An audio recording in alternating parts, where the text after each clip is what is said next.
So there was a Supreme Court of Canada case decided in 2011 called Wilson versus Atomic Energy.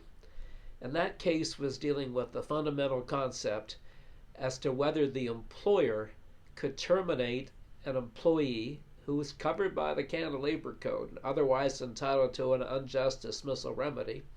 If the employer could simply say, hey, Harry, we don't want you around here anymore. We're not arguing cause, and we're going to give you a nice severance package, and off you go. See you later. And that's indeed what happened in that case. The employer did provide a severance package, asserted no cause for termination, and the employee filed a complaint for unjust dismissal. So the fundamental issue here is whether, in that circumstance, the employee could bring a claim for unjust dismissal under the Canada Labor Code. And that is, does the Canada Labor Code apply only to allegations of just cause, and then we're going to determine if there's just cause or not, or does it also apply to a not for cause termination? See you later, alligator. Is there a remedy?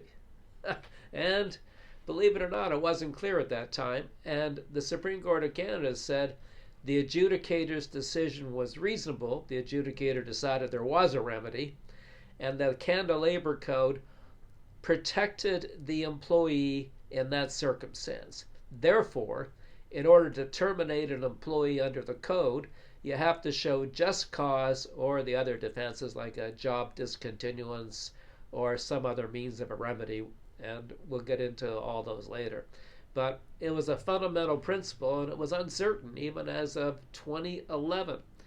Now, there might be a wrinkle in here because there's this crazy idea that when the adjudicator makes a decision, he's got the right to be wrong. He or she has the right to be wrong.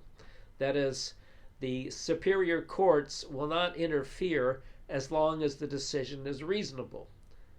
So there could be two different decisions, believe it or not, and both of them are determined to be reasonable, and they're different conclusions. In any event, let's leave that alone right now. So the law today is that if the employer asserts no cause for termination, covered by the Canada Labor Code, the employee has a remedy for lost income, all those remedies we discussed earlier, lost income, maybe aggravated damages, maybe reinstatement, maybe loss of future earnings, and legal fees through this process. So this was a big, big decision.